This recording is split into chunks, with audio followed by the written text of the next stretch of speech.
Bonjour, je suis Frédéric Dion, un aventurier, un conférencier et un coach de survie. C'est une première vidéo que je fais en relation avec la situation du coronavirus. Je vous raconte l'histoire.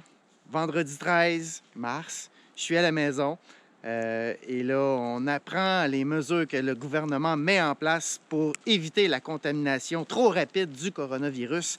Et dans l'espace d'à peu près 24 heures, j'ai tout perdu mes contrats pour les prochaines semaines. Bon, je suis pas le seul dans la situation. Et là, je me suis demandé pendant toute la fin de semaine, mais comment je fais? Comment je fais pour passer à travers ça? Qu'est-ce que je fais de mon temps? Je vous avouerais que, premièrement, je me suis dit, wow, belle occasion de partir en camping, en expédition, dans des endroits que je connais, que j'adore, que je ne verrai personne. Et quelle belle façon de s'isoler. Mais voilà. Je ne ferai pas ça tout de suite. Je ne ferai pas ça tout de suite parce que on vit un temps de solidarité et je pense que je dois certaines choses à la société pour aider. Chacun peut faire sa part pour aider la société dans ce genre de situation. Et moi, ben, j'ai pensé que je pourrais vous donner à vous des outils que j'utilise pour mes expéditions et qui vont vous aider, je l'espère, pour l'aventure du coronavirus, qui vont vous aider pour vos projets, vos défis. Premier outil que moi j'utilise, ça s'appelle l'antidote. C'est ce que vous voyez ici sur moi. L'antidote, c'est quoi? C'est l'art d'avoir des projets et surtout de les diviser en petites étapes simples pour les rendre facilement réalisables. C'est ça, mes expéditions, c'est des projets qui donnent un sens à mes efforts que je divise en petites étapes pour les rendre plus faciles, plus sereinement réalisables. Là, on se trouve dans une situation où on a un gros défi. C'est le coronavirus. Qu'est-ce qu'on veut faire avec le coronavirus? Oh!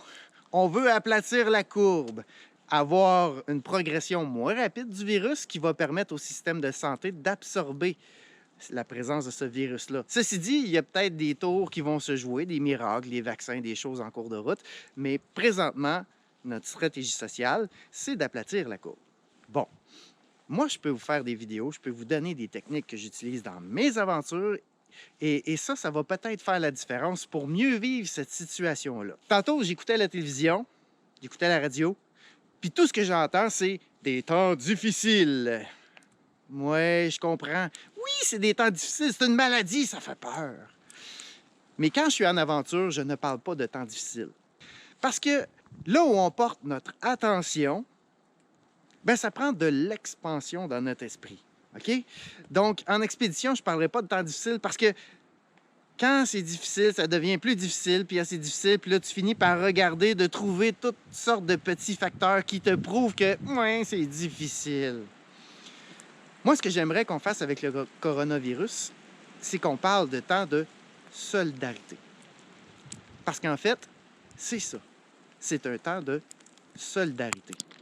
Puis c'est ce qu'on observe aussi à travers les médias sociaux, à travers ce qu'on voit à la télévision. Hey, petite nouvelle tantôt, tous les chefs des partis de notre gouvernement au Québec ont décidé de se mettre ensemble pour travailler, pour réussir à passer à travers la crise. Fini la partisanerie, là, on travaille ensemble.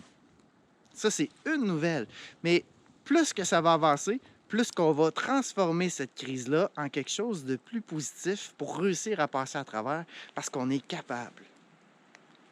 Arrêtons de parler de temps difficiles, parlons de temps de solidarité.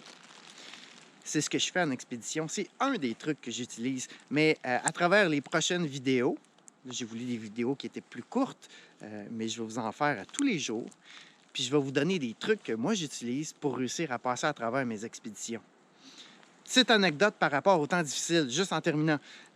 Hier, je suis sur Facebook, comme tout le monde, puis là, je regarde les photos, puis j'essaie de prendre l'information par rapport au coronavirus, parce que ça, c'est une de nos tâches à faire, hein, de s'informer sur des sources fiables.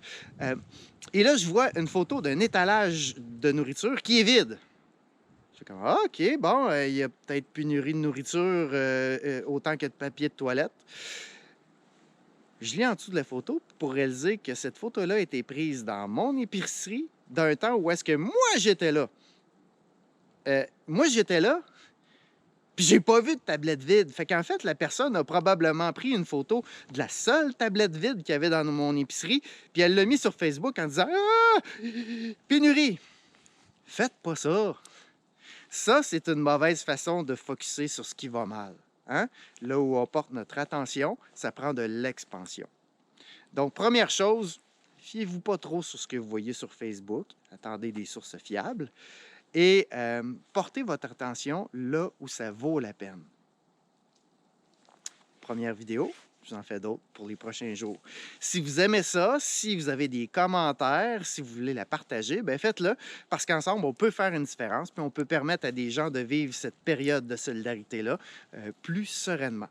Je compte sur vous. On se revoit bientôt.